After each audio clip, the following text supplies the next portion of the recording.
Okay, so welcome back. Το δεύτερο κομμάτι θα έλεγα είναι εξίσου σημαντικό στο πρώτο κομμάτι και θα μιλήσουμε για τα αθλητικά ποτά, ιδιαίτερα για next generation sports drinks. So the area of sports drinks has been an area of interest for sport and exercise science for many, many years. But I want you to remember that during the first Olympic Games in modern times, drinking water or drinking anything was considered a bad idea unless it was allegedly, as Spirits Louis did, maybe drank some wine. But in the 1970s, so before the 1970s, the idea was that drinking was a bad idea. Drinking was toxic. After the 1970s, things changed. It became drink as much as you can. So one extreme to another extreme. Toxic, drink as much as you can. The end result of drinking as much as you can, like in everything in life, too much of everything will kill you. Drinking too much ended up killing people. And I'm not being facetious, I mean killing people. People die, and you may have heard of this club in America which challenged the young people in the club to drink, who could drink the most amount of water, and the young lady died. She died from hyponatremia. The suggestion by Professor Tim Noakes from the University of Cape Town, and I should acknowledge University of Cape Town because both Mersha and Sean are PhD students at the University of Cape Town, so we thank them for their support of Sub 2. So Professor Tim Noakes, who headed that lab for a very long time, wrote to explain what happened in the 1970s was the introduction of the industry, and in particular, we won't talk about the names of the companies, but the introduction of a big company that became one of the powerhouses of the sports drink market. And the idea was they wanted to sell, and therefore selling as much as possible of a product was a good idea. But keeping in mind, what was in the product? The product was sugar water. So when you buy these sports drinks, remember, you are buying water with some sugar in it. Okay? So when you pay your €3, this is what you are buying. We're not against sports drinks. Clearly, they've played an important role. Later on in the process, in the 1990s, early 2000, things changed again. And that's when I think a lot of the work we did in Ethiopia and Kenya really also played an important role to change the practice of drinking. It became better to drink to thirst, drink to how you feel, and importantly, as we said before, test what works for you. And my prediction is going to be in the near future, it's all going to be about the individual, not the average. We don't care about averages, we care about the individual. Anyway, so we and others came up, and the recommendations by the American College of Sports Medicine and other organizations was drink to thirst and prepare your drinks depending on the conditions you're going to face. If it's cold, if it's going to be hot, if it's an endurance event, if it's going to be a short event, how many times you're going to compete in a day or whatever.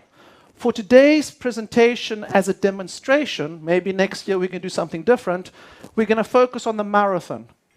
Why the marathon and why drink? Why sports drinks?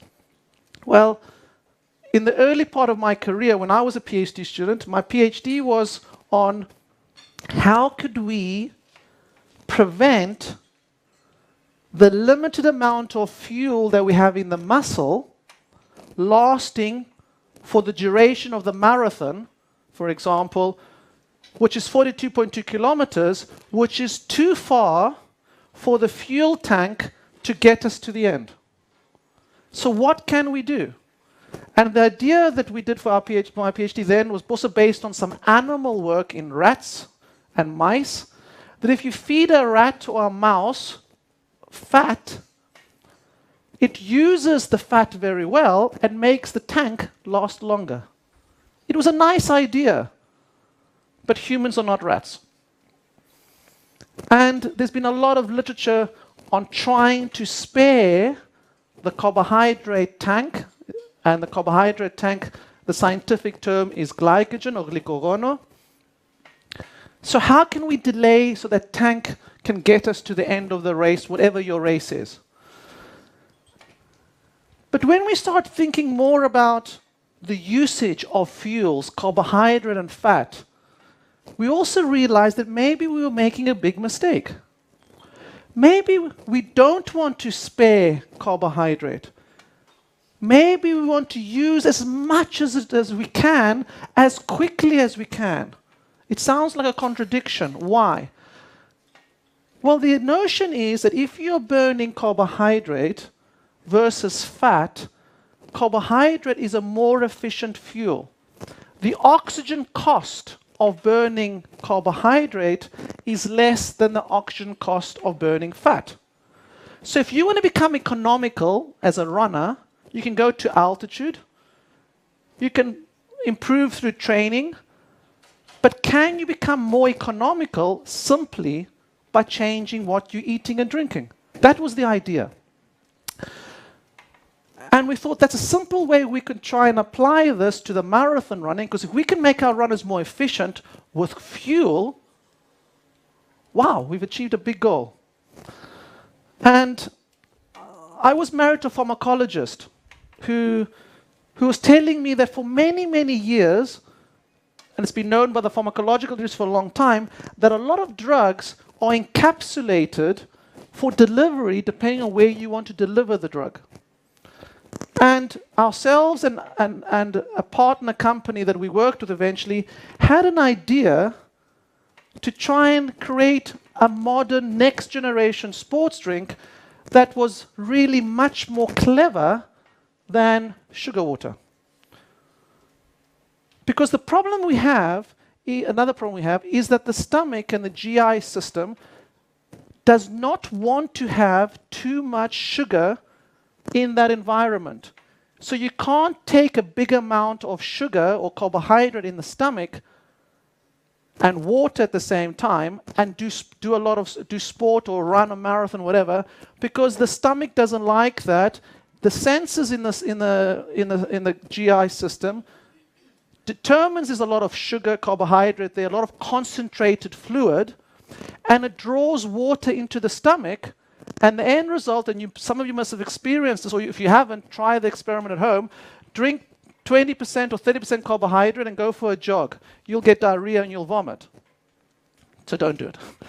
So how do you solve this problem? We thought, well, could we come up with a solution? And so what we're going to show you in this practical is the theory behind what we did.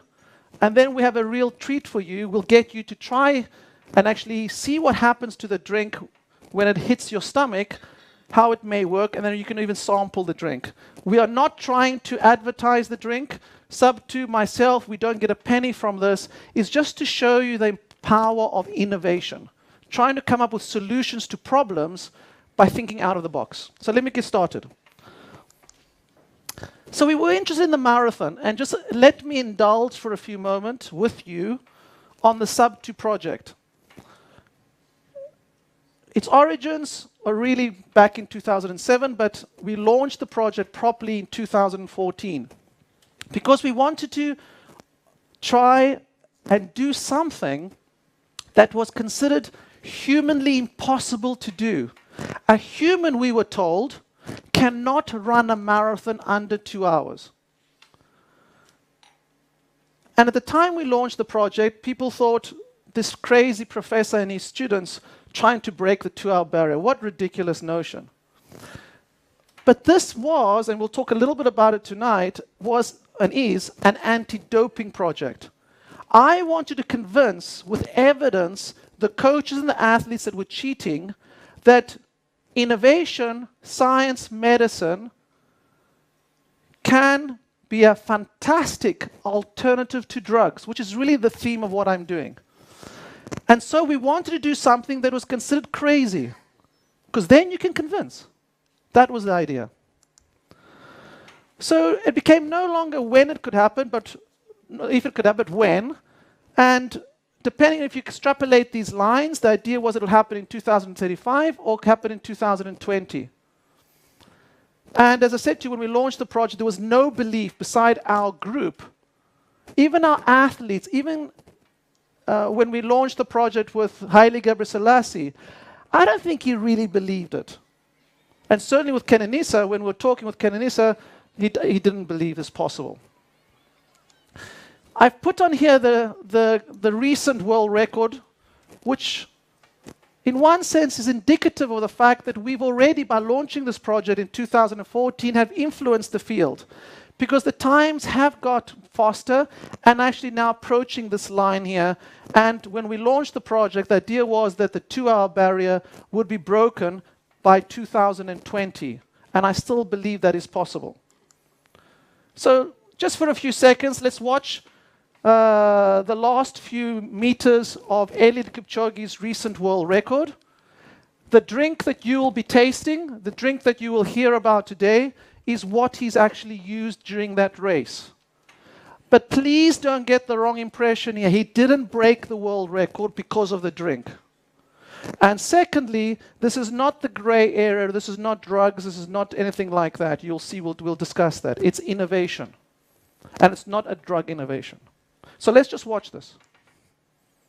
But what a glorious sight this is for Eliud Kipchoge. He must have dreamed of these moments. He must have gone through these sights in his mind. That visualization, the glorious Brandenburg Gate. Into the shade for Eliud Kipchoge, into the sunshine now in more ways than one as the finish line lies ahead of him. He's going to break the 2 hours, 2-minute barrier, there's no doubt about this. The greatest performance in the history of marathon running on the male side. Paula Radcliffe's mark remains untouched by anybody so far. This is Radcliffe-esque. This is Eliud Kipchoge in supreme form, 150 meters to run. The crowds of the German capital roar him on. He smiles now. He knows the record is his. 2:02.57 by Dennis Kimetto, his compatriot, was a magical mark. The first sub-2:03 clocking.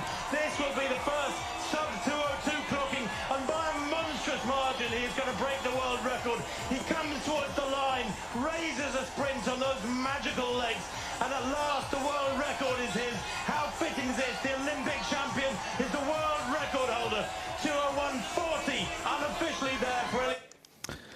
Okay. As I said as well with the double gold medals for Kenenisa and so on, we had a role to play. Innovation had a role to play here. But what really had a bigger role than even the innovation was something that I'm trying to achieve with you today. He started believing that a 2-hour is possible. And by the time he ran here, he knew someone can run 2 hours. And just the belief, and we'll talk about that tonight, belief can make you do amazing things. But in addition to belief, you need to have some innovations too, and the training and all the rest. So we launched the project in 2014 with Haile Gebrselassie. At the meeting were some great scientists in Ron Morn, who was also my PhD supervisor many years ago, who said, no doubts about a 2-hour marathon. Haile Gebrselassie, who attended, said, coaches have to be tough and open-minded. If there's one message for you today, especially the coaches, please be open-minded. Please don't be insecure when you have a team of 10 people around you, supporting you and you supporting them. That is the present and the future of coaching. If you're coaching by yourself, you're in the dark ages. You may say, okay, we don't have the resources to have teams, but let's work to find your teams. Being open-minded. We heard today, I think another key message today was experiment, collect data, individual, not averages. So what Haile is saying here, a very important message for you.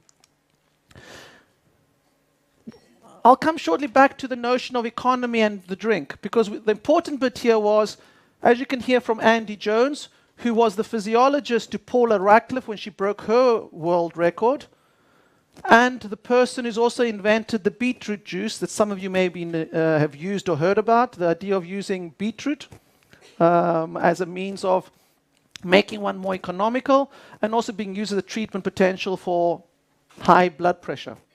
So he said, excellent economy will be needed. And this is the team as well, together with ourselves, that launched the project in 2014. Remember, this is an anti-doping project.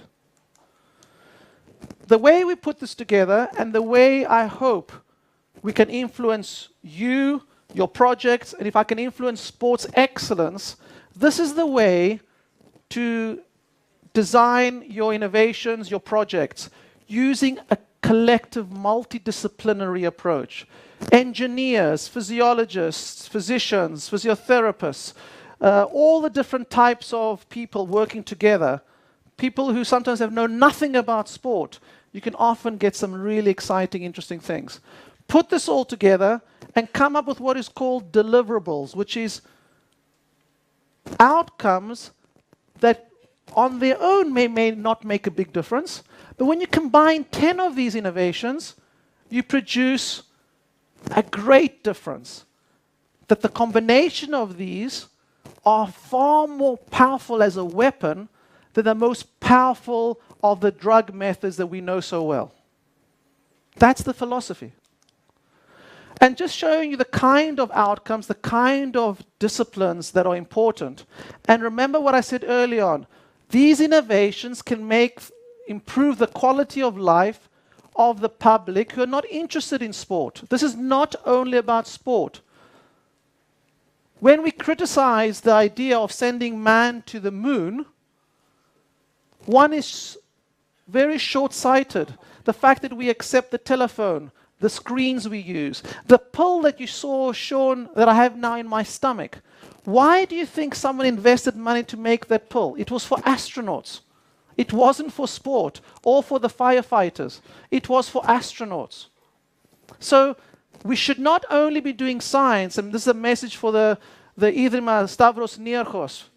We should not do science only because it solves problems of today. It should solve problems for the future, and that's a message for the foundation. Think out of the box.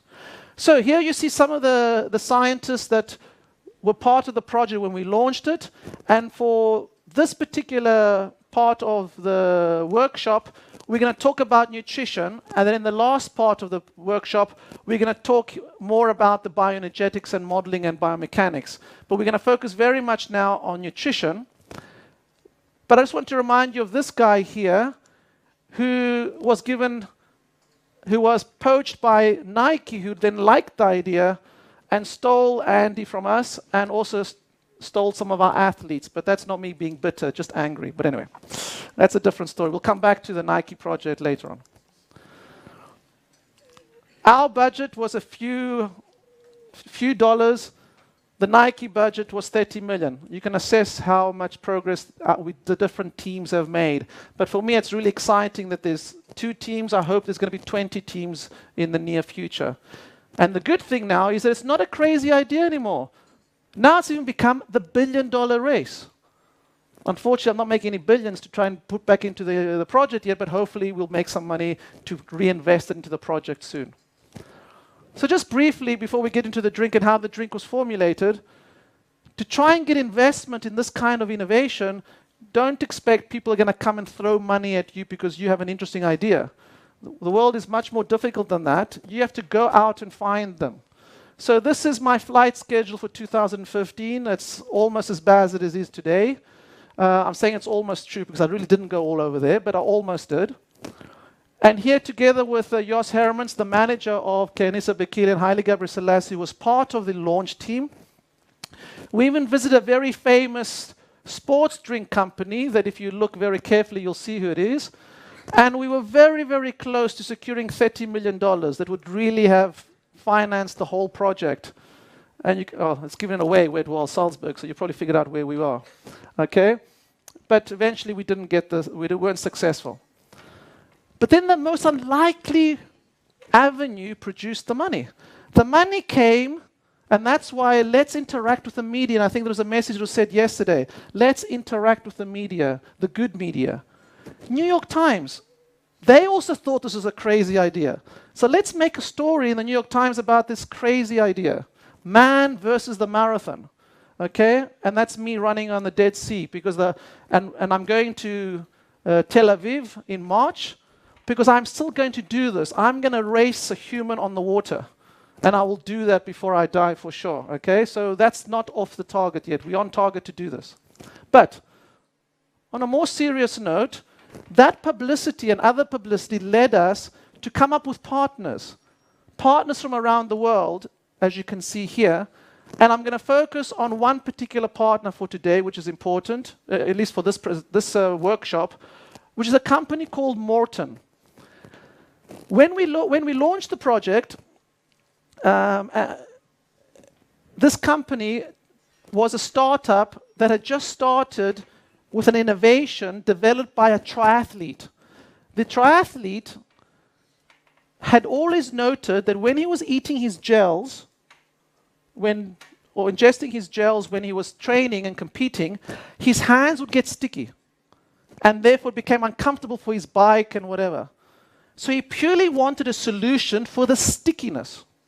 That's all he wanted.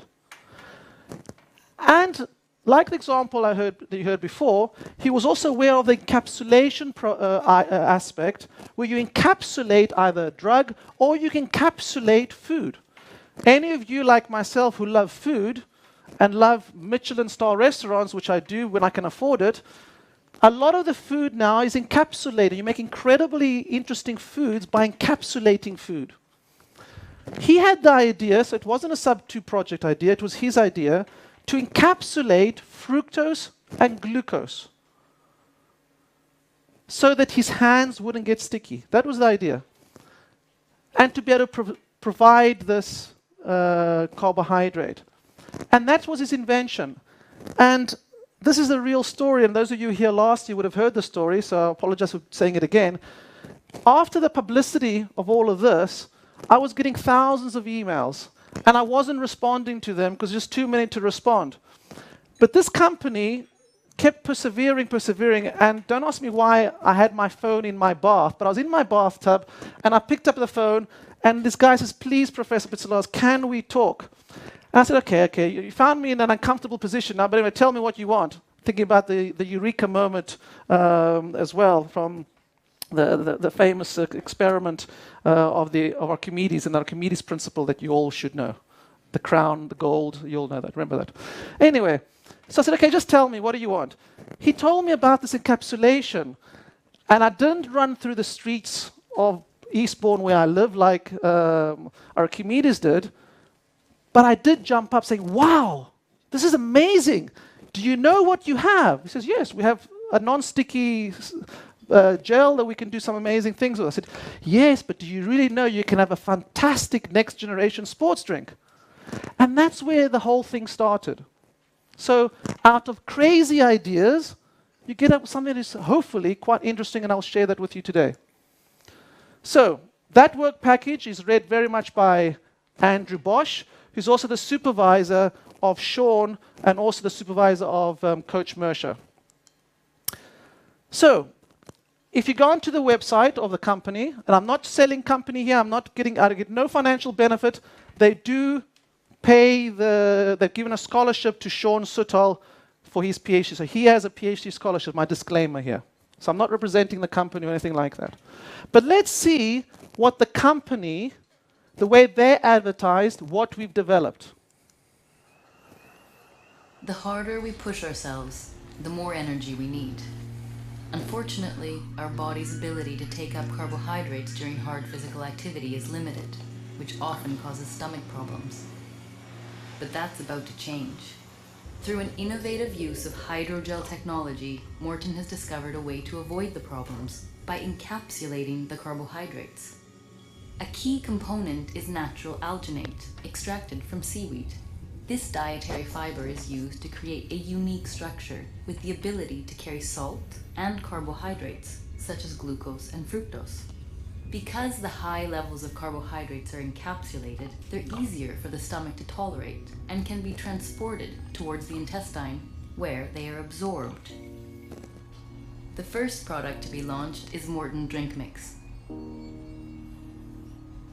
a pH-sensitive liquid that after intake converts into a hydrogel in contact with the acidity of the stomach. And it contains no added flavor, preservatives, color, or acids. The next generation of sport fuels has been developed together with elite athletes, and Morton is now working closely with several international research initiatives to further explore the future of sport nutrition. Okay, so I'll pass over to Sean, who will just tell you a little bit about what he's doing, and we'll do a short little demo for you. Sean. Thank you. And so can we pass Speak slower. can we pass the drinks around, please? So you're all going to get a sample. When you receive the small little shot glass, if you want to use a better term, please don't do anything to it yet. Just hold it and don't drink it or anything like that. Just have a look at it. Exactly. So while that's happening on, I'll talk a little bit about how the product works. And yes, two. Huh. Yeah.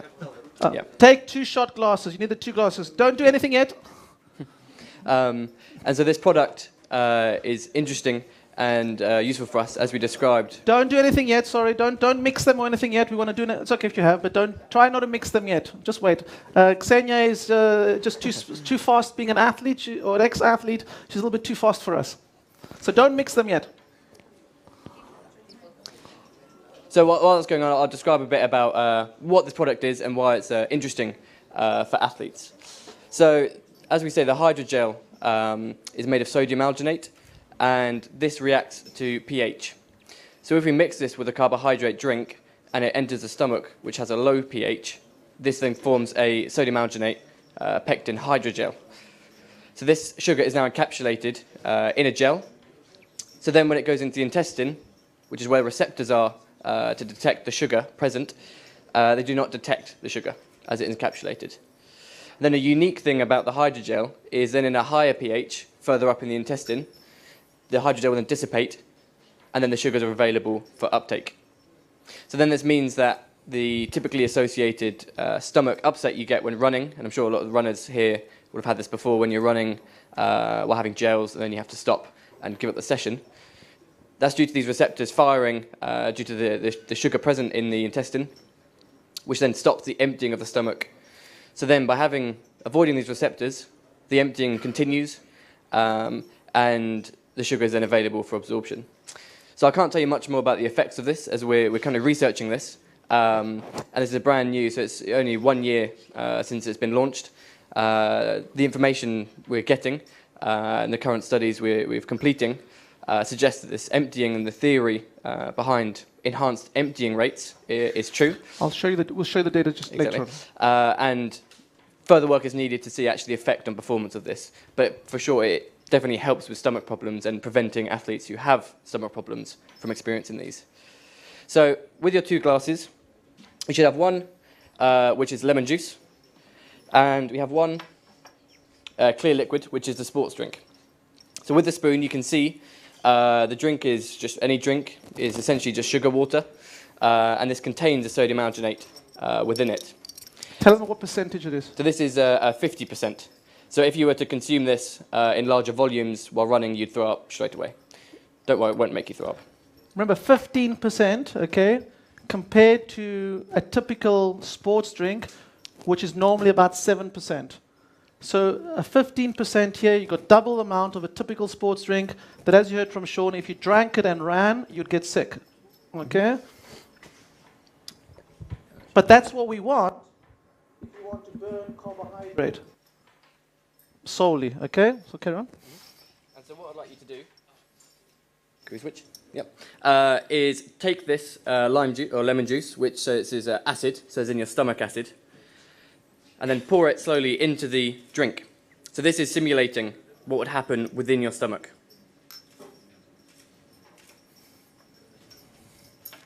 It's purely acting as the gastric juices in your stomach, okay? That's what we do. Just pretending now this is happening inside your stomach, all right? And you'll see quickly some kind of a gel forms, and is much more viscous within the solution. Like a jelly. It looks like a jelly or honey. Yeah. Can you see? It just drops. You So see? this is what happens inside of your stomach when you drink this. Obviously, you don't have lemon juice in your stomach, but it's fairly similar. And remember now the glucose molecules, the fructose molecules, are being encapsulated by the gel, and therefore the sensors can't see them. And we call it the stealth drink. You know the stealth bombers that can't be detected by radar? It's the stealth drink. It cannot be seen. And it can then release your package that you want. And at the moment, we talk about glucose, fructose. Theoretically, we could add any nutrient we want. We'll talk a little bit maybe about supplements. Which supplements work? Maybe caffeine works. It does. We can add that, for example, or whatever we want. We don't want to give all our secrets away today. We want to keep you something to come and see next year. And so the good thing about this demonstration as well is lemon juice, sodium alginate, pectin, maltodextrin, fructose, and sodium. So it tastes pretty good as well. So you can all try. This is what our elite athletes are drinking on a daily basis. Siniyasas. Yamas. Okay, thank you, Sean. Thanks for that. Now, you would have tasted the lemon there, okay? Normally, it wouldn't taste of lemon, because we're pretending now the lemon is your stomach juices, okay? The beauty of this drink as well is it has no taste. It tastes nothing, okay? Because it doesn't have any flavoring, and we don't want to put flavoring in. Because if you're drinking a lot of the stuff, you don't really want the sweet taste in your mouth, although keep in mind of the literature that says that there may be some central effects at the brain level by having the sensors in our mouth actually detect the sugar in the compound that you may be drinking. So there may be some sense as well that from our mouth we also get some benefit from a drink, and it may be even bigger in this particular case because it's not encapsulated in your mouth. So here we're getting the benefit of the central effect on the brain, because you may be aware of the studies that show that just by putting the drink in your mouth, moving around and spitting it out, there was performance benefit. So maybe by having 30%, because that was actually 15%, but I'll show you just now what we did with much higher amount. Maybe we can have a great central effect by using this drink as well. But that's the kind of the studies that we are doing at the moment. All right. But come on, let's be scientists. Let's all be scientists for the next hour. This sounds crazy, like the sub-2 idea. Does it really work?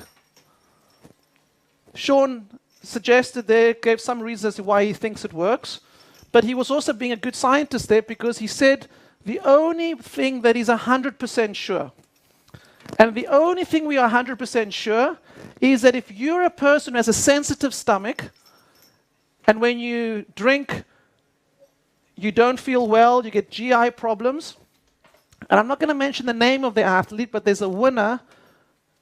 He's a gold medalist, he's a medalist as well in the Olympics, in the marathon, who doesn't have breakfast before the major marathons, including the ones that he's won. So he's won major marathons by missing food from the night before.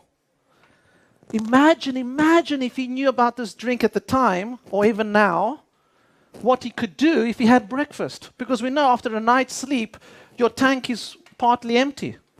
You need that breakfast. So the only thing we are 100% sure is that you get the carbohydrate, and if you have GI problems, you will not have GI problems here. Because, as I said, the stomach doesn't know it's there. But we wanted to also have a look what happens if we gave it to athletes during competition or during training. And together with a very famous producer called Alex Gibney. Some of you may have heard of his work.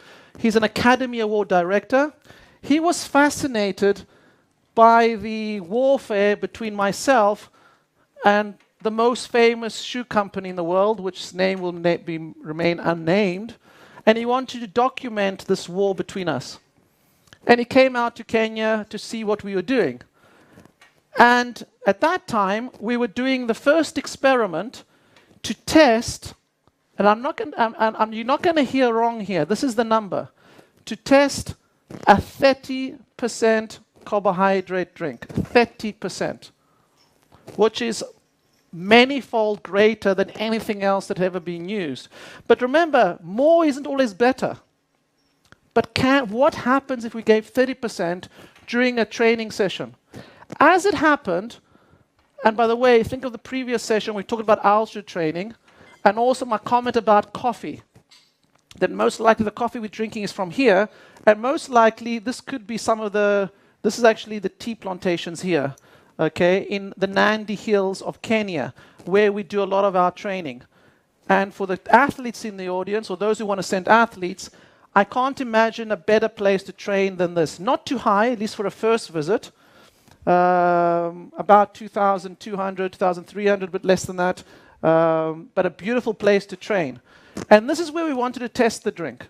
So 30% altitude, and also by coincidence, and also because the journalists wanted, and the crew wanted to film, and there was so much work to do to set up the filming, it happened to be in the middle of the day, the hottest time of the day, which made me feel very nervous, because now we're giving a 30% carbohydrate during the hottest time of the day, and we're being filmed.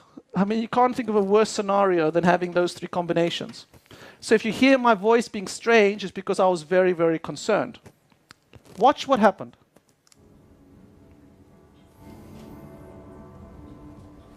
So we just passed the 8-kilometer mark, so we're not halfway yet.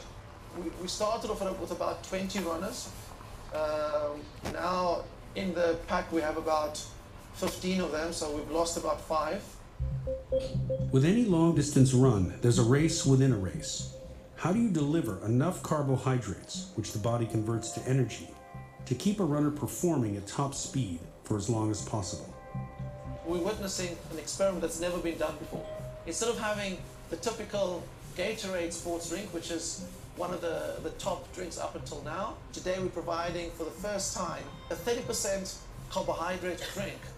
There'll be disbelief that we gave a 30% carbohydrate solution, because if you have anything more than 7 or 8% carbohydrate, typically what that does, it draws water into the gut and causes diarrhea and vomiting.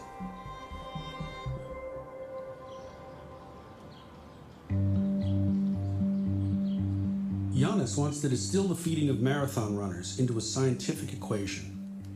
He has begun working with a Swedish drink company to find a way to fool the digestive system into ingesting more energy than the body can expend. A typical sports drink today would be 6% carbohydrate. The drink that we are preparing here today is 30%. The idea being that more carbohydrate that you have available for the muscles, the better people will perform.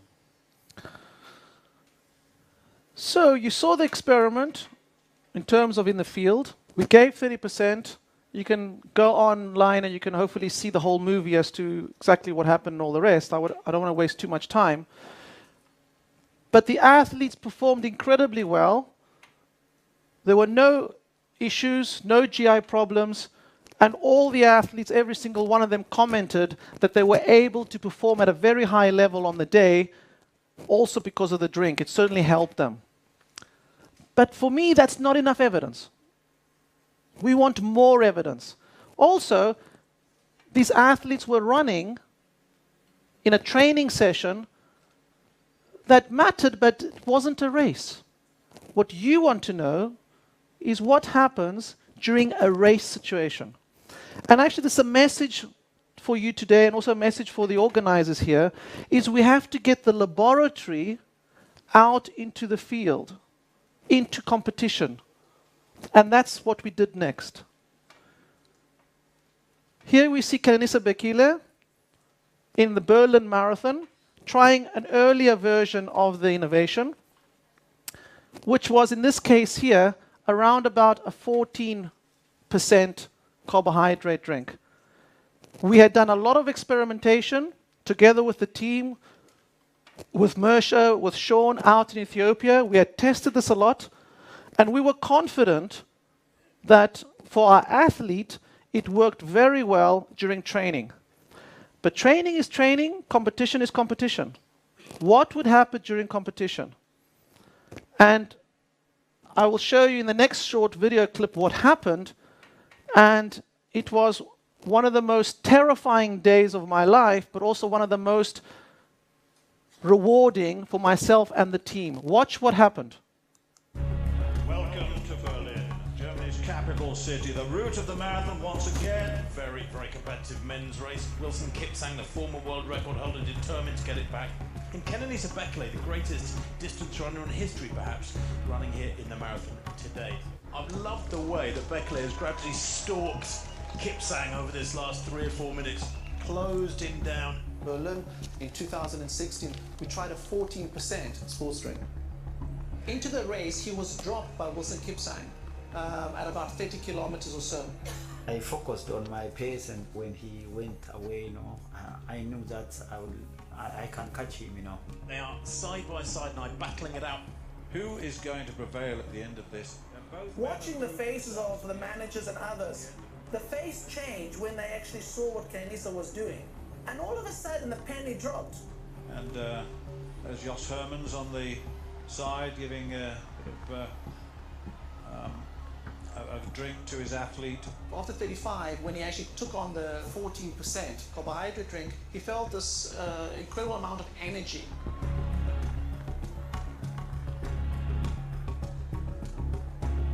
This Bekele is getting away. This is an astonishing piece of... I'm sitting in this car here. My face is against the window. I'm terrified. Sustain this. that stage when I passed him before 2-3 kilometers, no chance for him. Isn't this remarkable, the unleashing of the full power? He's powering away down this long straight, 55, 56, 57. He's inside 2-3, 2:59. Wow! What a performance by Kenenisa Bekele, the fastest time in the world this year.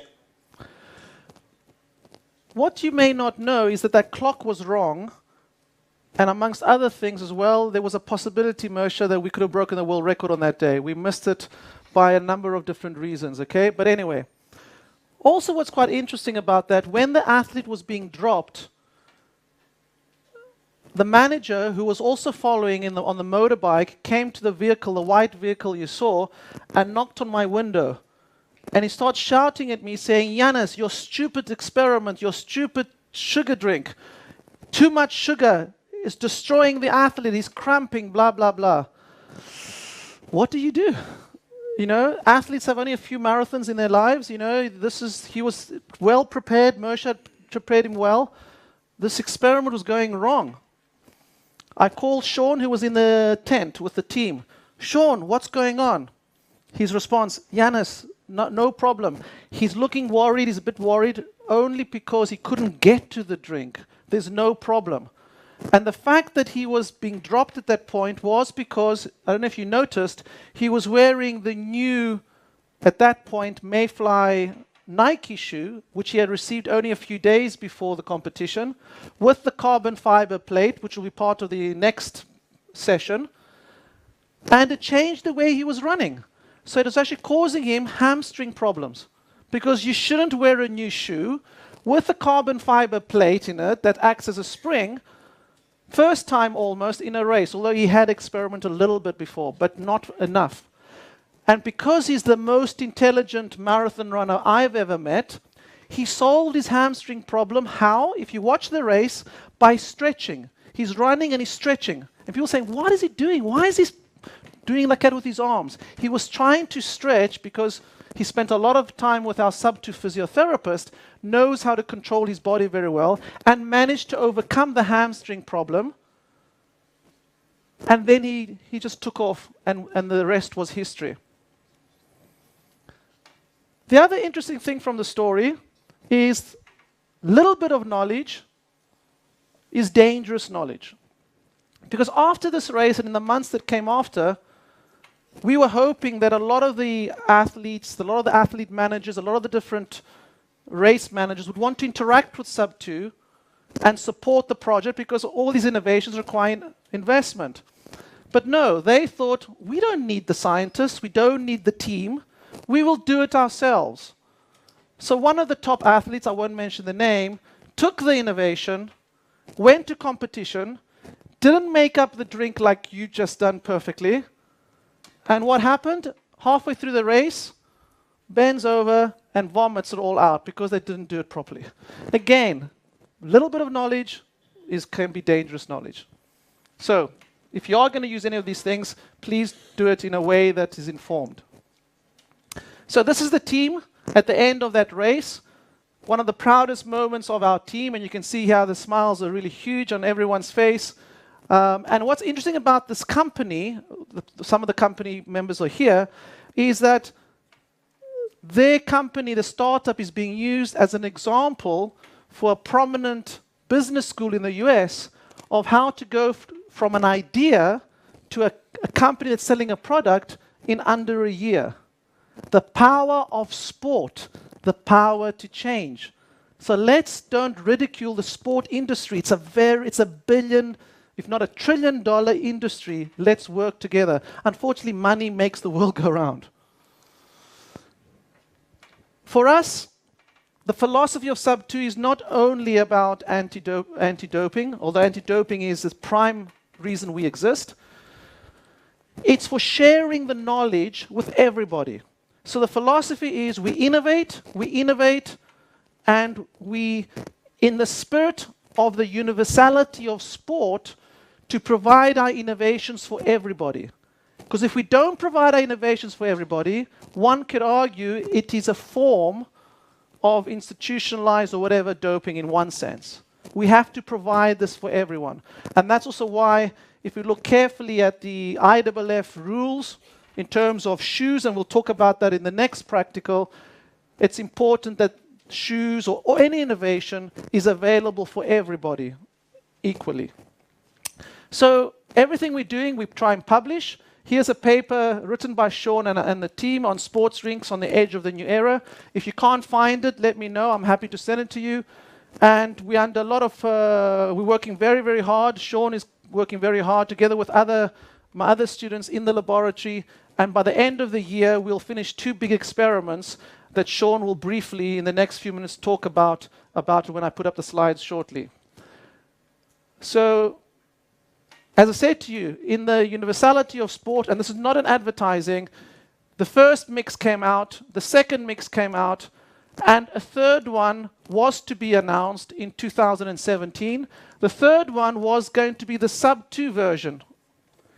Note that we passed 2017, we're ending 2018, and we're still not launching this drink. Why?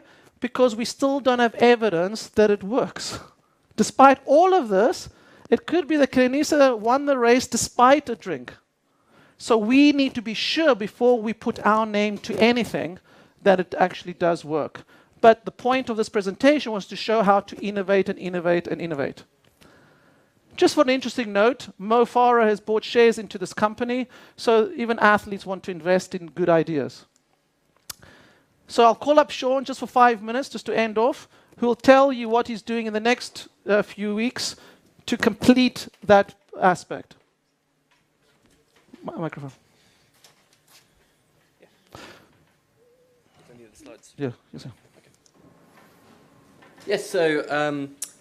As the introduced, and as you saw in the filming, there was a lady with a tube down her throat, and this is what's commonly known as a gastric emptying study. And looking at gastric emptying, which is the rate that a fluid or food will empty the stomach into the intestine, is very important, as this will also help determine the rate at which carbohydrate may then be available into the blood, into the muscles. So what we're doing to assess this new drink and if this encapsulation does enhance the emptying is a gastric emptying study using a double aspiration or double sampling method. So you see here, this is our subject, and in this drink here is the drink of choice. At this time was just water. It was a familiarization, and 500 milliliters of a drink is instilled into the subject's stomach with a known quantity of a dye. And then by sampling the contents of the stomach at regular intervals and assessing the amount of dye that's in that, the volume, we can then determine the volume. So to look at this study, we all used 18% solutions. So as I say, with modern day solutions, while running is not possible. And we had 3 drinks. We had a glucose fructose, a maltodextrin fructose, and a maltodextrin fructose with this hydrogel, with this encapsulation. And what we found is that drink A, which is the glucose and fructose, emptied the slowest out of all of the 3 drinks. The B, so the maltodextrin fructose, it's a typical sugar which you would have in a normal sports drink, emptied the same rate initially, but then sped up at the latter part of the 90 minutes.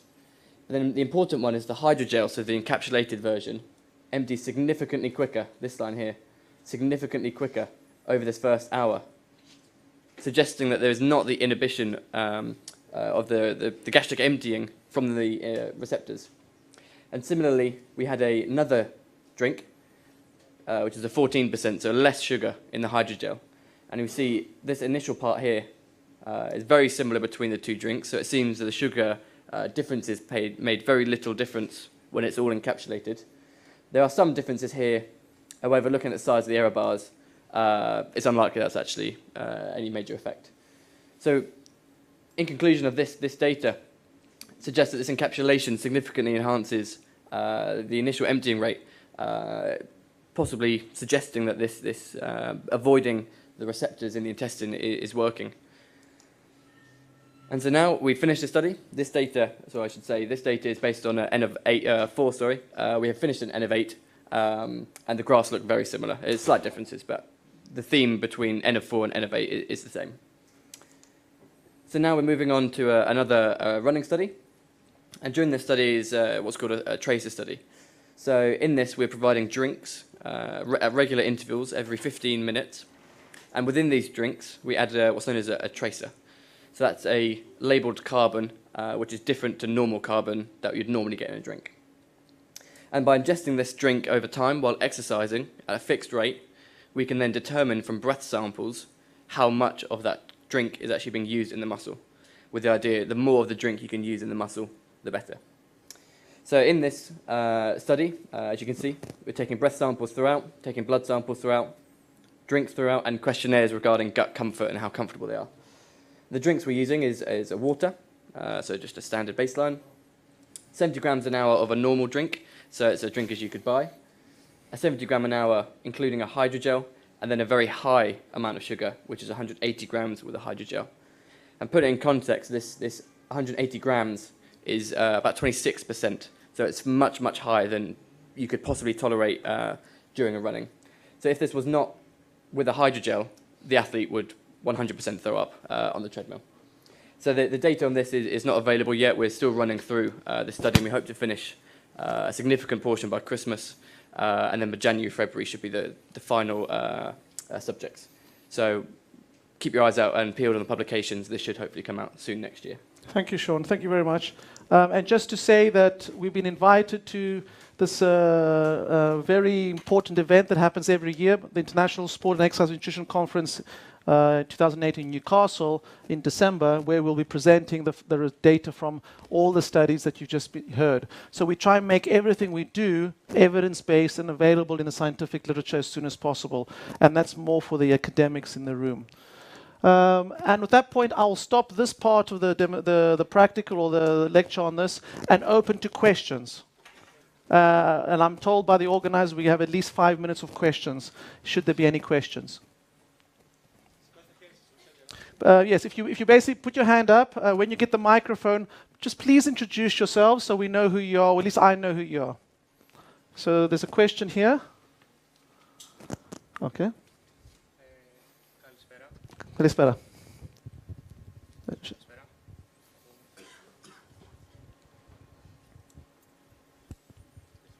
Λοιπόν, ονομάζομαι Άλκης, είμαι φοιτητής φυσικοθεραπείας. Ωραία.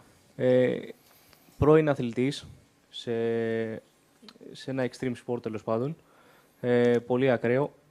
Είχα πολλούς συναθλητές οι οποίοι χρησιμοποιούσαν το energy drink για μία αλφα βοήθεια σε επιδόσεις τους, διάφορων ειδών, όχι μόνο μια συγκεκριμένη μάρκα, αλλά μετά γινόταν εθισμός, δηλαδή ήταν overdose. Ναι. Ασχολήθηκα με το paintball, επαγγελματικά για 9 χρόνια. Η ερώτησή μου είναι η εξής. Επειδή ήταν εθισμένοι εκείνοι, με αυτό το προϊόν, που έχει μια τεχνολογία, ας πούμε, stealth, θα μπορούσε να ξεγελάσει έναν αθλητή ο οποίος είναι εθισμένος στο energy drink και να μην χρειαστεί να κάνει αυτό το overdose. Okay, that's an interesting question. I'll say it in English. The question is that he was an athlete in extreme sport, and they would have energy drinks in preparation. And if I've not misunderstood you, they get addicted to it. Okay, and could there be anything in the encapsulation process, in the provision of carbohydrate or whatever we're providing, that can produce the same kind of addiction? Sorry. What does it mean addiction? Okay, but before we talk what it means addiction, but the issue here is that it's not the sugar that I'm worried about from the addiction point of view, although sugar has other problems in terms of obesity and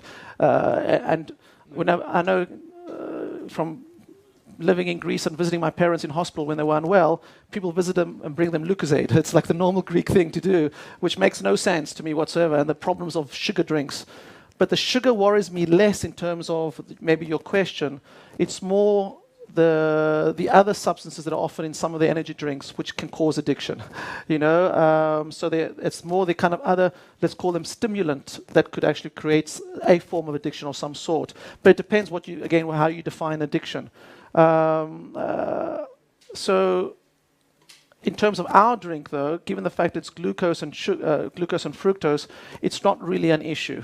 And I'd say this is not something that you would sip or drink every day all the time. It's only specifically when you're wanting to provide a lot, in this case, carbohydrate for a specific purpose. And it's not something that you'll actually be doing all the time, because you don't necessarily want to be giving glucose all the time.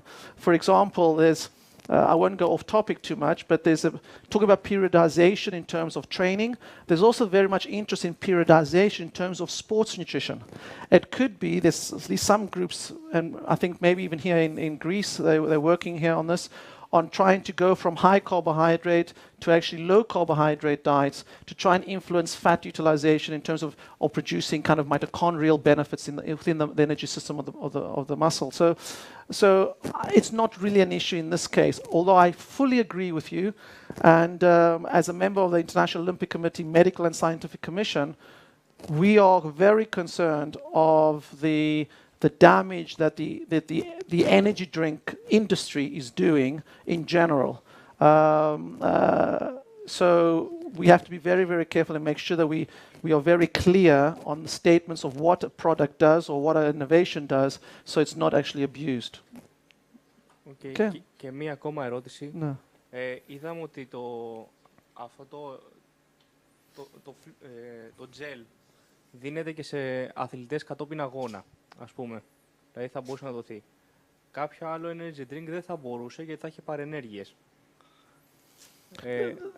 Όχι, δεν είναι ιδιαίτερο ότι θα έχει. Δηλαδή, τα energy drinks, άμα είναι 5, 6, 7%, δεν θα έχει στον αγώνα, άμα το δώσεις, δεν θα έχει παρενέργεια. Απλώς δεν θα μπορείς να δώσεις την ποσότητα υδατάνθρακα που μπορείς να θέσεις να δώσεις. Αυτό είναι το delivery. Αυτό σκέψου σαν ένα delivery mechanism. Όχι, και είναι κάτι που είναι κάτι natural που φτιάχνεται στο φαγητό που φτιάχνουμε anyway. Δεν είναι κάτι φαρμακευτικό, συσκευασμένο, anything like that. Έτσι είναι το this. Okay. Άλλες ερωτήσεις? Ναι.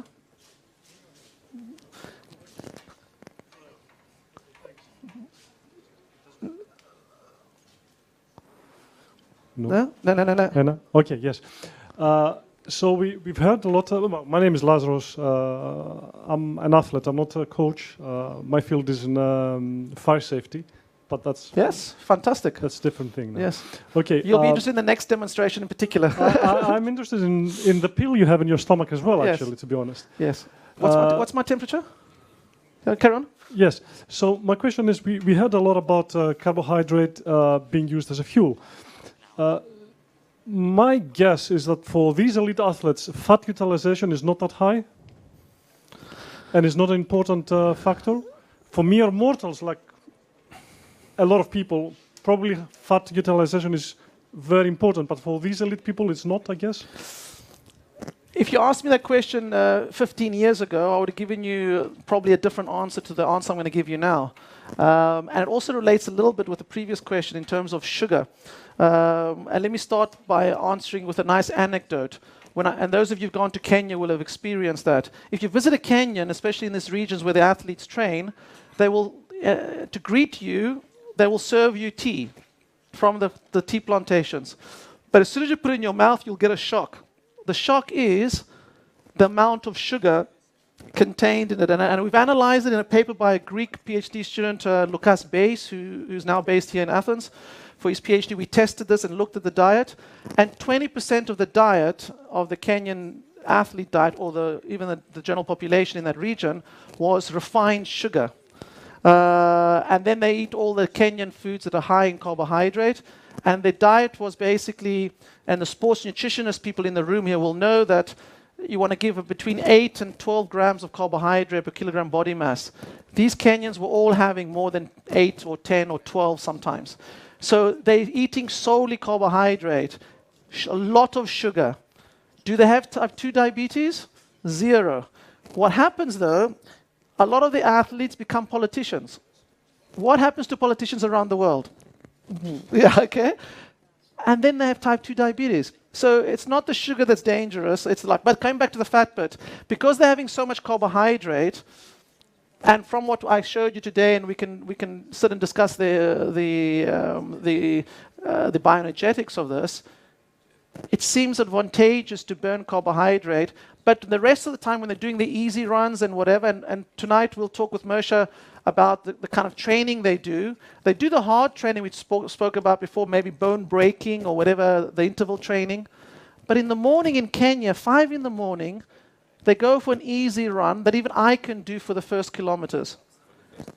For the first kilometer, actually maybe 800 meters. But my point of mentioning that is I never knew why they did that.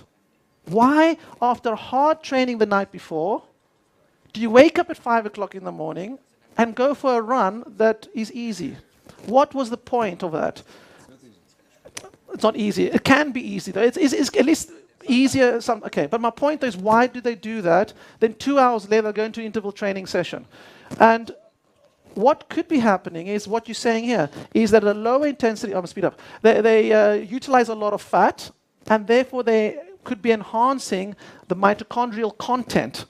While the interval training, they're maximizing mitochondrial function. The idea of periodization of nutrition, periodization of training, but we need to have the markers, and I'm sorry, Mark, answered too long. So I hope I've answered your question. So I just want to say that when I was in Kenya in 1999, and I asked the coach of the Kenyan team, what are you training for? He said, we are trying to break the 2 hours barrier. And it was 1999. I said, oh, wow. It's not impossible. You can not do that. Okay. But he said, no, we will run under 2 hours. Good. So they have it in mind, but it was not so well organized as your effort, and I am sure that you will achieve it. A lot of people are looking from the live streaming, and I have an answer from my friend. And there is an opinion that during training we shouldn't use energy drinks, and use it only, not for the main volume of our training, and use it mainly during races. What is your opinion? Please thank your friend who asked that question. It's such a brilliant question. And I don't know the answer, but I'll tell you what I think the answer is. And it depends what part of your training, where you're at. And it's also got to do a little bit with the previous session on altitude training. If you want to do, and we discussed it, and we'll talk about it later on when we talk about the training. My philosophy of training in terms of a sub-2 marathon runner, which is what the session is tonight, is that we need to run further in training. We need to do more 44 kilometers and 45 kilometers, which marathon runners don't want to do in training. And my idea, my philosophy, and we're discussing with Mersha, and we don't know what the full agreement is, and I'm interested to hear what he says tonight, is how many times during a 12-week cycle do you do 45 miles an hour, 45 kilometers, or 44, or even 40? Currently, some marathon runners will never run 42 before a marathon, before they race, okay? I think that's wrong. I think we need to do more of those, and even maybe reaching a situation of even, and I don't want to preempt what Mersha is going to say tonight, but if I was the coach, I probably would work towards eventually being able to do 42 or 43 kilometers per month leading up to a race. Don't go and do that tomorrow because you'll have disaster. I've already done it. Oh, okay, brilliant. Wonderful. That is what I think you need to do, but I'm coming back to answer the question. And I'm sorry I'm being so long, but I had to explain that to make my answer correctly. But when you run 42 or 44 kilometers twice a month, for 3 or 4 or 5 or 6 or 7 or 8 months, you're actually doing a marathon, 2 marathons in a month. That has a huge toll on the body. So what you want to do is try and get that distance in, get that work, but in the easiest way. So I think when you want to do your long sessions that are important that you do it well, as easy as possible, so you get the benefit but not the damage, I would do everything I do for the race. I would use the drink, I would use the super shoe with the carbon fiber plate, because I want to have a quality run, but not kill myself. So I think it's the equivalent of, I don't know if... Perfect conditions always. Perfect conditions, not necessarily always, but for those specific runs, I would say perfect conditions. Even, I don't know if you tried it, and we're going to discuss with Mersha, we're thinking completely out of the box. Let's do some long runs downhill. You think, Yanis, that's crazy, you can have all this damage. No, because it gets easier to do. You know? I'm just throwing that out to confuse people a little bit. Think differently. You know? You think differently 5 times, 1 will be right, 4 will be wrong. Okay? But let's do that. So that's my answer to the question is, depending what you want, hard sessions, when Mersha is doing his 44 kilometers, I would argue he does the drink. Also, you can determine if for whatever reason, you know, the athlete who doesn't normally drink in training, you sense who they are. And the athlete I mentioned before that brought up during the race, because he never drinks during training, he only drinks during racing. And then when you measure how much he drinks, he's drinking 60 grams. He's not drinking. So for me, part of the long sessions is to teach your body to drink. Sorry, okay, I'm too long. Okay. Thank you. There's one more question behind there. Oh, there as well. Okay, sorry. Okay. There and then there, Daxi. Oh, and here, so okay. Hello, my name is Alexandros. Yes, Thank you for your presentation. I'm a swimming coach, so I want to know what is your recommendation for this product during the training, because in swimming we use training not far from 2.5 hours, and it's usually interval training. So do you think that they are going to help the athletes, this product, during the training? Yeah, I would like to, if I can, rephrase your question only because it sounds as if I'm promoting a product. No, but I thank you. No, it's a very good question. I would answer the question as you and your team, because you obviously have a lot of experience swimming, which I don't have, do you consider it important to burn fuel in terms of carbohydrate? Is carbohydrate provision going to enhance your ability to do your training session? I would argue yes. But some people will argue maybe you want to burn. It depends who's talking to you. There are groups that I know will tell you, starve them of carbohydrate for weeks because you're gonna get really strong, really adapted mitochondria, and then maybe just do the session, give them carbohydrate. There's a lot of periodization, interesting things one can experiment with. It depends what you want. If you want to provide carbohydrate and a lot of it, to utilize carbohydrate, to kind of delay the depletion of glycogen, then this is the best kind of thing to use because you'll get more. But it depends as well in what temperature you're swimming in, whether it's in the sea or in the pool, how much you're going to sweat, and all these issues in terms of sweating as well, because obviously, what's the thermal response? Do you need water or do you just need fuel? Can you see what I'm saying? So it's complicated answer, but if you or your sports nutritionist or your team want carbohydrate and want a lot of it, this is the best way to do it. Because imagine having all this fluid and carbohydrate in your stomach. It's not going to help you when you swim. You want to be able to feel that there's nothing in your stomach. And the beauty of this kind of innovation is that the athletes don't feel the fuel is in the stomach.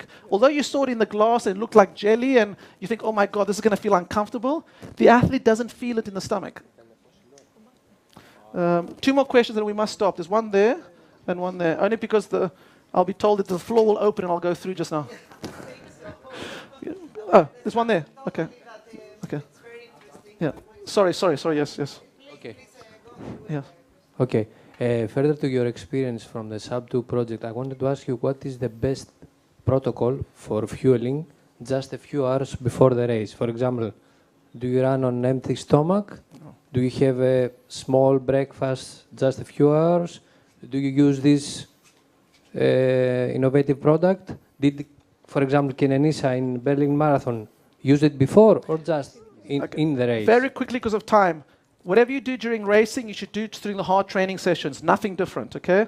Normally we're in hotels, so we basically have selected the kind of foods that we want him to have that are typically high in carbohydrate from the breakfast cuisine that's there, like porridge maybe. If he likes tea, he has his toast, he has some, it depends what he likes, but very typically high in carbohydrate. Amounts that he would normally have so he knows that roughly and it doesn't upset his stomach or anything like that. And then in Berlin in particular, we were sitting in the bus together. I gave him one of the drinks and he was just sucking on it all the way there.